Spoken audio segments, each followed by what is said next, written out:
Sa kabilang banda, pinangunahan ni Choha si Etsuki papunta sa training camp, nang sandaling makapasok sila sa loob. Mahinaong tumingin si Choha sa unahan at sinabi na nakarating na sila. Sa harapan nila ay nakatayo ang isang napakalaking estruktura, isang nakakamanghang dome na gawa sa magkakaugnay na salamin at bakal, na kumikislap sa ilalim ng kalangitan. Sa likuran niya, itinaas ni Etsuki ang kanyang tingin, at lumaki ang kanyang berdeng mga mata sa paghanga. Inamin niya na napakaganda nito. Wala itong katulad sa anumang naisip niya. Habang papalapit sila sa engranding pasukan, idinagdag niya na katulad ito ng sinabi niya. Mga grupo ng tao ang may pagmamalaking naglalakad papunta sa dome habang nakataas ang kanilang mga ulo, ang kapaligiran ay puno ng kumpiyansa at ambisyon, at lahat ay mukhang napaka-proud. Inayos ni Choha ang kanyang salamin at muling nagsalita. Sinabi niya rito na hindi siya maaaring pumasok, kaya mag-isa na lamang ito mula roon. Tumango siya at sumagot na naiintindihan niya. Pagkatapos ay iniabot niya rito ang isang bracelet, sinasabing yun ang kanyang recording bracelet, at kakailanganin niya yun para sa camp. Magalang niya itong tinanggap at nagpasalamat siya sa kanya. Habang inaabot niya ang bracelet, binigyan siya nito ng huling babala, sinabi nito na huwag siyang masyadong mamukod-tangi. Kung gagawin niya yun, gagawin niya lamang ang sarili niyang target, nang hindi lumilingon, bahagya niyang itinaas ang isang kamay at sumagot na alam niya. Pinanood siya nitong maglakad palayo papunta sa arched entrance ng dome, at humigpit ang ekspresyon nito habang inaamin niya sa sarili na, sa personalidad ni Etsuki, hindi niya maiwasang mag-alala. Sa loob ng registration area, mahinahon siyang lumapit sa counter at magalang na nagsabing nais niyang magparehistro. Ang staff member sa likod ng mesa ay hindi man lang tumingala sa kanya habang nakatingin sa phone, basta na lamang niyang iniabot ang kanyang kamay at sinabi rito na ipakita ang bracelet. Agad itong iniabot ni Etsuki nang walang pag-aalinlangan. Sa loob ng registration room, inilagay ng staff member ang bracelet sa isang scanning device, biglang sumiklab ang asul na enerhiya, umiikot sa paligid ng kanyang katawan na parang agos ng hangin. Humyuni ang makina habang nagtipon ng liwanag sa ilalim ng kanyang palad, habang nakatingin mula sa likuran, bahagyang naningkit ang mga mata ni Etsuki, tahimik niyang napansin na kahit ang reception staff ay lampas level 40. Natural lamang yun para sa isang lugar na tulad nito. Isang screen ang kumislap, ipinapakita ang kanyang impormasyon sa malinaw na mga letra, pangalan, Etsuki Tenma, level 0, job order breaker, gift special grade. Dumilim ang ekspresyon ng staff member habang binabasa niya ang datos. Bumantong hininga siya at nagsabing nakapasok si Etsuki bilang level 0, at hinulaan niyang malamang ay nandaya ito sa qualifiers, ngunit idinagdag niya na ang mga ganoong panlilinlang ay hindi uubra roon. Kung walang sapat na lakas upang suportahan yon, sandali na lamang bago siya bumagsak, nanatiling kalmado si Etsuki at walang ipinakitang reaksyon. Pagkatapos ng maikling katahimikan, iwinagayway ng staff member ang kanyang kamay nang walang pakialam at sinabihan siyang pumili ng kwarto at pagkatapos ay bayaran ang fee.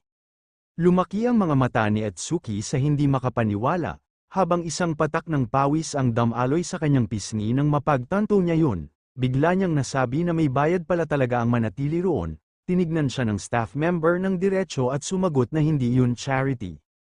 Siyempre may bayad yun. Nang marinig yun, bahagyang yumuko si Etsuki at dumilim ang kanyang ekspresyon. Tahimik niyang inisip kung bakit hindi yun sinabi ni Chua sa kanya. Sa nahihiyang boses, inamin niyang wala siyang pera. Kumunat ang noo ng staff member at pinaalalahanan siyang nakapasa siya sa qualifiers kaya dapat ay nakakuha siya ng points. Kumurap si Etsuki sa pagkalito at nagtanong kung ano ang points. Itinaas ng staff member ang isang daliri at nagsimulang magpaliwanag na lahat ng resources doon ay nakabase sa points na nakuha habang qualifiers. Halimbawa, kung may nakakuha ng 1,000 points sa qualifiers, magkakaroon siya ng 1,000 points sa mismong sandaling makapasok siya. Ipinagpatuloy niya na maaari ring makakuha ng mas maraming points ang mga participants sa pamamagitan ng pagkumpleto ng missions. Doon, ang points ay nagsisilbing currency. Ginagamit ang mga iyon para sa pagkain, pang-araw-araw na pangangailangan, at maging sa pagbabayad ng kwarto. Bahagyang tumango si Etsuki at inaming naiintindihan na niya ngayon. Kaya ganoon pala kahalaga ang points. Habang nakasandal ang kanyang mga daliri sa kanyang baba, pinag-isipan niya yon ng mabuti. medyo marami rin ang nakuha niya noong qualifiers.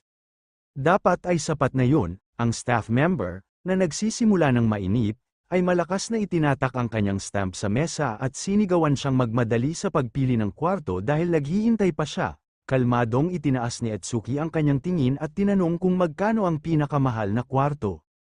Nagulat ang staff member nang marinig yun. Pagkatapos ay sinabi niya kay Etsuki na ang normal room na may 35 square meters ay nagkakahalaga ng 100 points kada buwan, ang luxury room na may 75 square meters ay nangangailangan ng 500 points kada buwan, at ang villa na may 200 square meters ay umaabot sa 2,000 points kada buwan. Maingat iyong pinag-isipan ni Etsuki.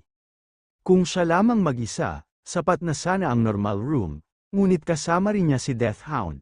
Walang paraan upang magkasya ang malaking halimaw sa maliit na espasyo. Pagkatapos ng maikling katahimikan, ginawa niya ang kanyang desisyon ng walang pag-aalinlangan.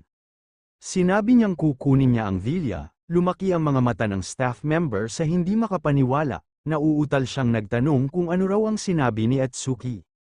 Habang nakatitig pa rin sa kanya, binalaan niya si Etsuki na kahit marami itong points ngayon, hindi niya dapat sayangin ang mga yon. Kakailanganin ang point sa bawat maliit na bagay sa lugar na yun, nanatiling kalmado si Etsuki at sinabing nakapagdesisyon na siya, sa kanya hiniling sa staff member na magmadali sa pagproseso nito.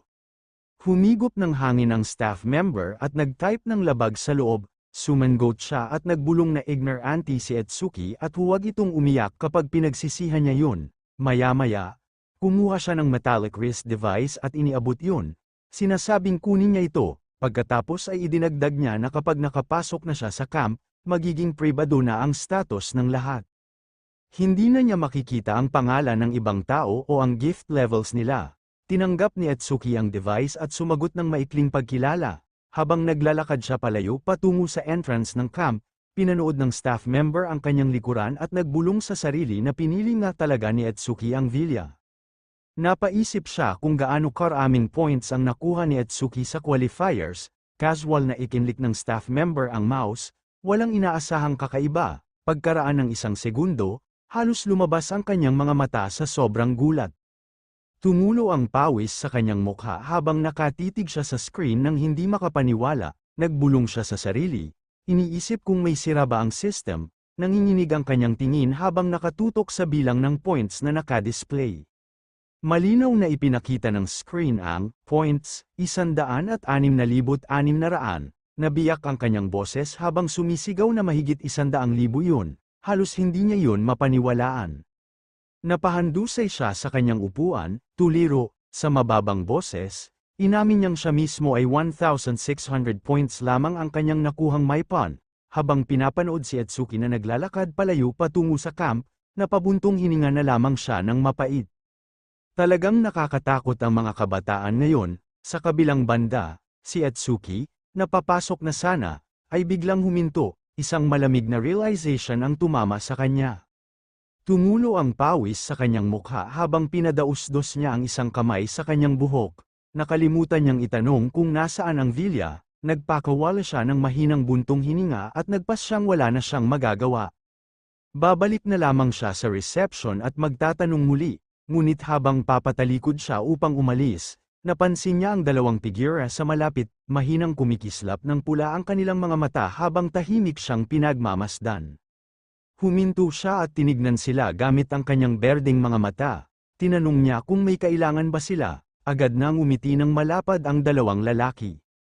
Ipinakilala nila ang kanilang sarili bilang mga awakeners mula sa Southern Continent, sinasabing kara-rating lamang nila noong nakaraang araw. Sa itsura raw nito, mukhang nawawala siya. Sa sobrang pakunwaring pagiging magiliw, inalok nila siyang samahan at tinanong kung saan siya pupunta. Kalmado niyang sinabi sa kanila na sinusubukan niyang makarating sa villa at tinanong kung alam ba nila kung nasaan yon. Bahagyang nanigas ang malaking lalaking nakasuot ng armor at sinabing naroon lang ang villa. Habang malabong itinuturo ang malayong direksyon, mabilis namang sumingit ang blondeng lalaki, sumang-ayon at inulit na naroon lang yon. Ngunit nang maintindihan nilang villa ang tinutukoy ni Etsuki, parehong nanigas ang kanilang mga ekspresyon, lumaki ang kanilang mga mata sa gulat, habang pinagmamasdan ang bigla nilang reaksyon, tahimik niya silang tinignan at tinanong kung may problema ba. Agad na ikinaway ng blondeng lalaki ang kanyang mga kamay at pilit na tumawa. Sinasabing sandali lang dahil sinusubukan lang nilang alalahanin kung nasaan talaga yun. Pagkatapos ay lumayo ng kaunti ang dalawa at nagsimulang magbulungan ng may halong panik. Mula sa maikling distansya, kalmadong pinagmasdan sila ni Atsuki, iniisip kung bakit kailangan pa nilang magbulungan para lang maalala ang direksyon. Isang mahinang hinala ang sumagi sa kanyang isip, may binabalak ba sila? Sa sandaling iyon, isang babaeng may mahabang pilak na buhok at matutulis na tainga ng pusa ang lumitaw sa malapit, isang maliit na itim na pusa ang komportableng nakaupo sa kanyang balikat. Siya si Shion Akagami, ang North Sector qualifier na nagtapos sa ikalimang pwesto, kung saan doon din nag-qualify si Atsuki.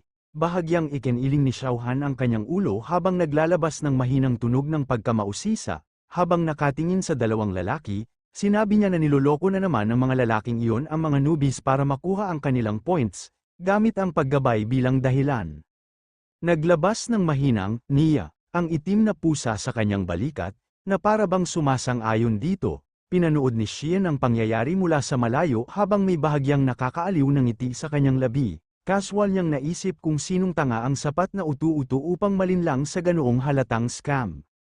Pagkatapos ay lumipat ang kanyang tingin kay Atsuki na kalmadong nakatayo sa harapan ng dalawang manloloko, agad nagbago ang kanyang ekspresyon, matalim na naningkit ang kanyang lilang mga mata sa pagkakakilala, habang ang realization ay tumama sa kanya na parang kidlat. Agad niyang nakilala na yon ang halimaw na nakakuha ng mahigit 100,000 points sa qualifiers, samantala, ang dalawang scammer ay nakayuko pa rin habang nagpapanik at nagbubulungan sa isa't isa. Nang hindi man lang napapansin kung sino talaga ang kanilang kinakalaban, dahan-daang dinala ni Shion ang isang daliri sa kanyang mga labi habang lalong lumalalim ang kanyang ngiti dahil sa interes. Mahina niyang ibinulong sa sarili na magiging interesante ito.